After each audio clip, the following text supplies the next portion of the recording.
everyone! So today I'm going to do another book review. I've been reading so much lately, and this next book is the next book to The Vampire Academy, and it's Shadowkiss. If you've seen my videos earlier about this series, you know that I wasn't really into the first two books, and I wasn't sure about the third. I was questioning, like, I'm gonna finish the series and stuff, but I didn't know if I'd like it.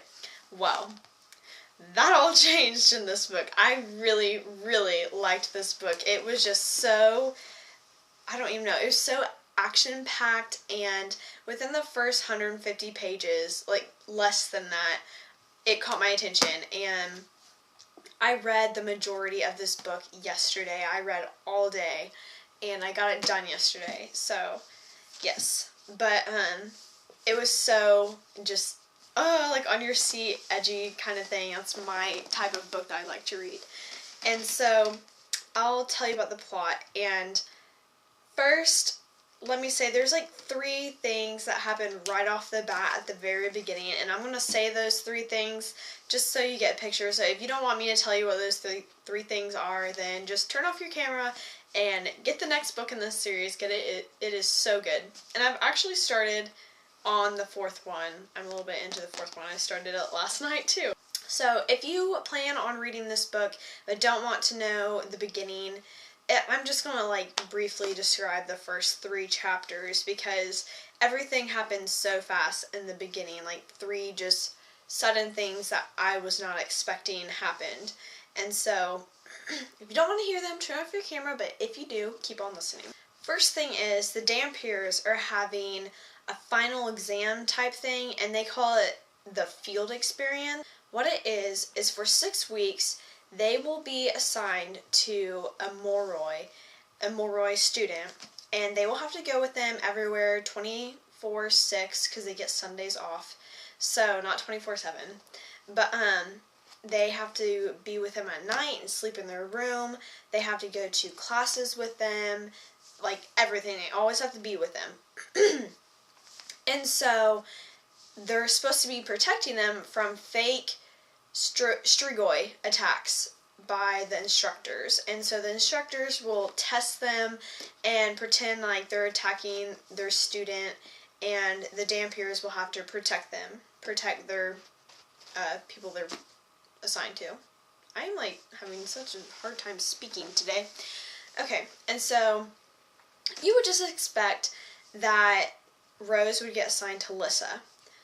Well, wrong. She got assigned to Christian, and she was so upset about this, and I was shocked. I was like, okay, it's gonna be Lissa, you know, and it wasn't, and I was like, oh my gosh, what the heck?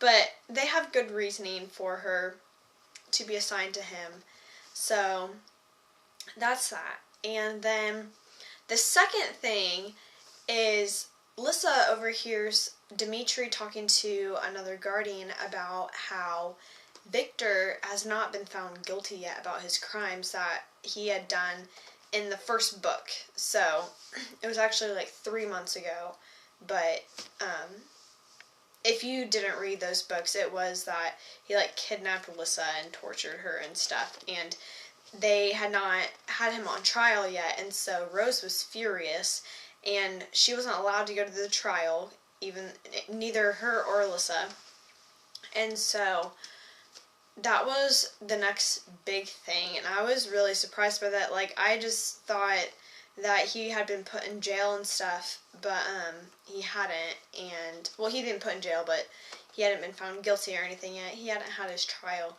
and so that gets you kind of nervous, too. Like, what if he's found innocent, then he's left, like, let out loose on the world and stuff to do everything that he had already done before. And so that was, like, going through my head, too. And then the third thing, which this is a regular occurrence throughout the book, is Rose sees Mason.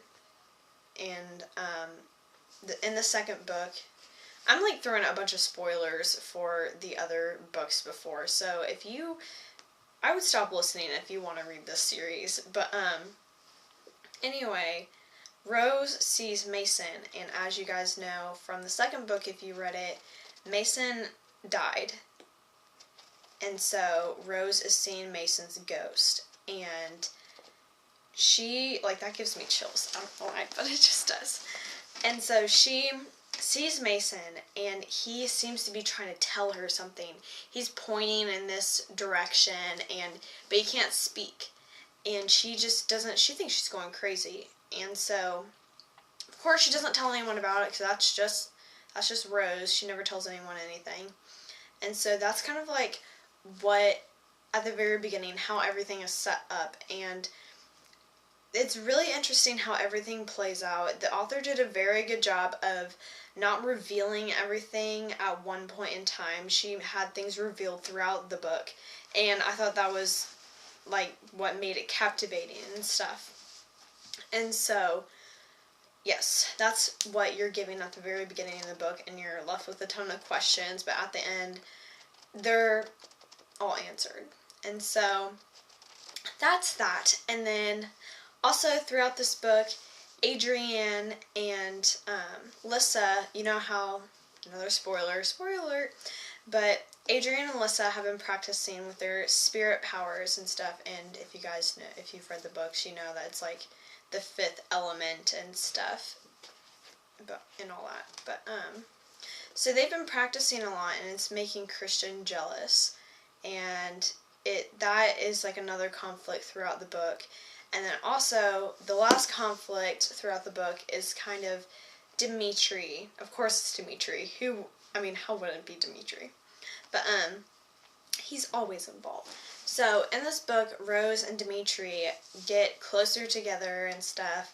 And so you see their relationship build. And the ending, guys, is so unexpected. Of course, I had a friend that kind of spoiled it for me. But if I hadn't had known everything was going to happen at the end that happened, then I would have been so shocked. Like, I would have been, I don't even know, blown out of the water. But I was expecting this to happen. So, yes, that's all I'm going to say. I'm not going to tell you the ending, because the ending is really good. And actually, the whole book is really good. I really liked this book, and I definitely recommend it. I definitely recommend you keep on reading this series, because it's just getting better and better. I think every book has progressed a little bit, and so this book was definitely my favorite out of the 3 I've read so far. And the ending also, she did a really good job, because I had mentioned in my other video that the author kind of leaves you with a happy ending, and nothing, like, you're not suspenseful. It's not like a high suspense moment or anything like that. And it's just kind of like, oh, a happy ending. I could end this series right here. That's kind of like how I thought the first 2 books ended. But the 3rd book ended with a purpose. And that's what made me want to read the 4th book, like, right then. So, the ending was good. It wasn't, like, super, super suspenseful, but it was definitely to where you need to know what happens next. And so, that was the ending of that book, and I thought this book was really good. I really liked it. I'm glad I read it. Very glad I read it, and I've started on the 4th one. So you'll probably see a book review about that sometime soon too, because I've been just flying through these. But yes, so I guess I recommend this book, and I will see you guys later. Bye!